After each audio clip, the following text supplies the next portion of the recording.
Pas étonnant parce qu'il faut comprendre qu'en France, jusque dans les années 70, le mythe arthurien, il y a quelques trucs à côté fait. Mais la plupart des gens s'en foutent. Le mythe arthurien, franchement, il n'y a pas grand monde. Moi, j'avais discuté avec Michel Zinc il y a quelques années. Michel Zinc, il m'avait dit, hein, j'en avais discuté avec lui, il m'a dit, mais concrètement, moi, quand j'étais jeune étudiant, dans les années 50, 60, je suis un peu vieilli Michel Zinc, hein, en tout cas dans les années 60, Michel Zinc me disait, le mythe arthurien, il n'y a pas grand monde qui s'est préoccupé du mythe arthurien, à part les spécialistes, ou à part des petits milieux, etc. Même en Bretagne, par exemple, aujourd'hui, vous allez en Bretagne, il y a du roi Arthur partout. Vous mangez la crêpe Lancelot, la bière, c'est pas de, je ne rigole pas, hein, vous avez la bière Morgane, la bière Lancelot, tout ça. Voilà. Mais sauf que ça arrive réellement seulement depuis quelques années, depuis quelques décennies. Le centre de l'imaginaire arthurien que je connais bien, qui est à Compère, au château de Compère, il a été fondé en 1989. Et en fin de compte, quand on regarde bien, le mythe arthurien revient en France, notamment grâce à la culture populaire américaine. Les premiers grands films arthuriens français, les premiers films arthuriens français, le premier, c'est Robert Bresson, je crois que c'est Lancelot du lac de Robert Bresson, 74, qui est un bide en termes d'entrée, 100 000 ou 150 000 entrées.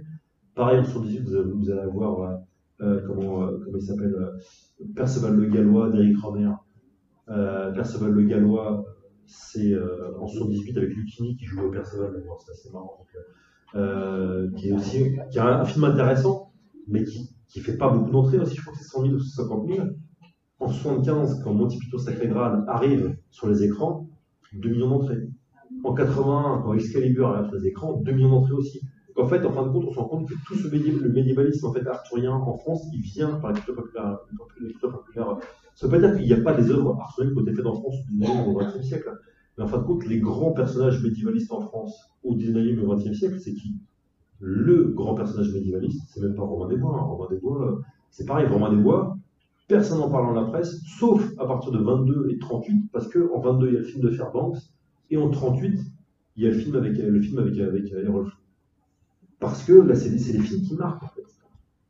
Avant, il y a beau avoir eu Alexandre Dumas qui a traduit, c'est pas lui qui a traduit, c'est sa maîtresse, hein, mais évidemment, qui était pas marqué Alexandre Dumas, parce que c'était quand même un monsieur très classe. Quoi. Donc, mais voilà, même quand Alexandre Dumas traduit des textes sur Romain des Bois, c'est pas très lu en fait. Donc vraiment, il faut comprendre que tout ce médiévalisme-là, il arrive par la culture populaire américaine. Le personnage, par contre, médiévaliste en France, 19e et 20e siècle, c'est qui? C'est Jeanne d'Arc. Là, par contre, voilà, là, vous avez plein de choses qui sont faites.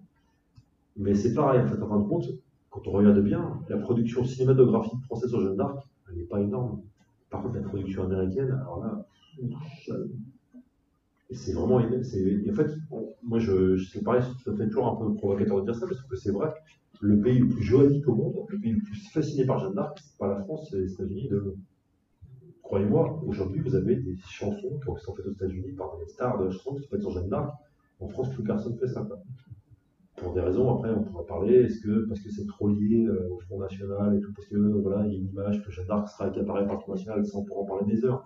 Mais le truc, c'est que on se rend compte que voilà, en fin de compte, on a la culture populaire américaine a cette facilité à prendre des personnages un peu partout, puis de dire voilà, bah, tenez, on fait notre propre interprétation. Ce qui est une interprétation, encore une fois, hein, c'est pas un personnage historique.